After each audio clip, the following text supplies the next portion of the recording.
मेरे प्यारे बच्चों, जीवन में हर कोई खुशी चाहता है और शांति भी चाहता है।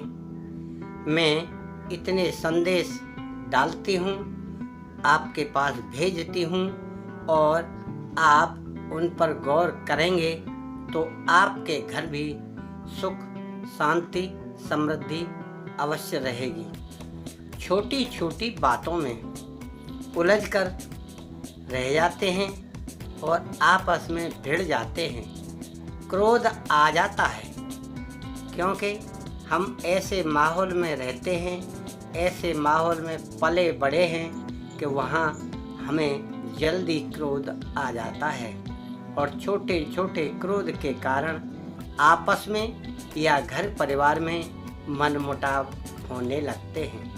यह हमें अशांति की ओर ले जाते हैं और फिर हम अपनी गलती अंदर ही अंदर महसूस करते हैं कि हमें ऐसा नहीं बोलना चाहिए। अपने प्रिय को या अपने बड़े को या अपने रिश्तेदार को या अपने पड़ोसी को बड़े ही खुशमिजाज रखने की कला आपको सीखना होगी, क्योंकि कभी कभी कुछ बातें सत्य होते हुए भी नहीं बोलना चाहिए, जिससे दूसरे के हृदय को कष्ट ना पहुँचे। और वह व्यक्ति इतना समझ नहीं पाता है, वह बात सत्य होने पर भी उस पर क्रोध करने लगता है और आपस में दुश्मनाई करने लगता है, बुरा भला बोलने लगता है।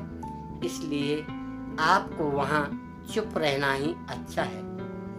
हमेशा मीठा बोले, मधुर बोले और ज़्यादा कोशिश करें कि उच्च स्वर में ना बोले, क्योंकि उच्च स्वर में बोलने से दूसरे व्यक्ति पर, चाहे वह छोटा हो चाहे बड़ा हो, प्रतिकूल प्रभाव पड़ता है और वहाँ ऐसा महसूस होता है कि जैसे हम गुस्से में बात कर रहे हैं। मेरे बच्चों, जीवन को जीने के लिए इस तरह की छोटी छोटी बातों पर अगर हम ध्यान देंगे तो हमारा जीवन बड़ा ही मधुर, बड़ा ही सुगंधित और बड़ा ही मनोहर लगने वाला कटेगा।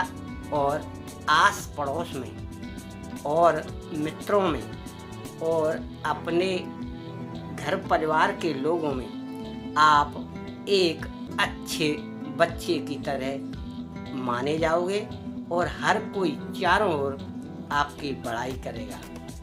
इन लक्षणों को आप धीरे धीरे करके सीखें।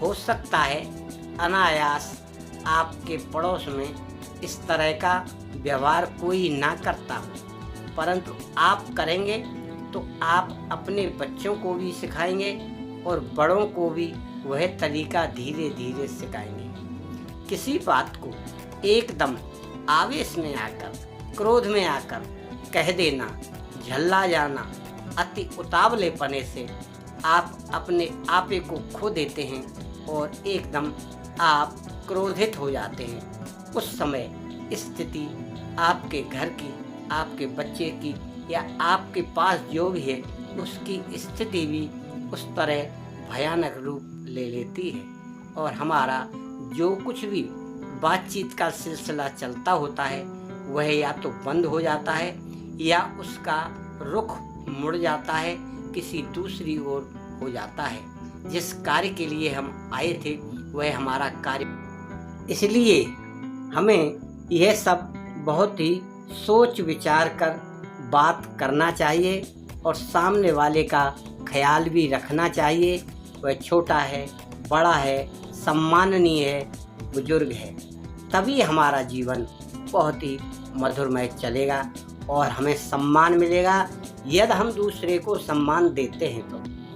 क्योंकि इसका व्यवहार ऐसा होता है, आप जैसा करेंगे वैसा सामने वाला भी करेगा।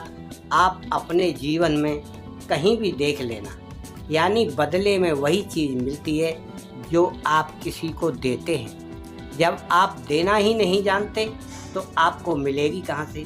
यह मेरा शुभ संदेश आप ग्रहण करें और अपने जीवन में उतारें तो आपका हमेशा कल्याण होगा। मैं आपके साथ हूँ।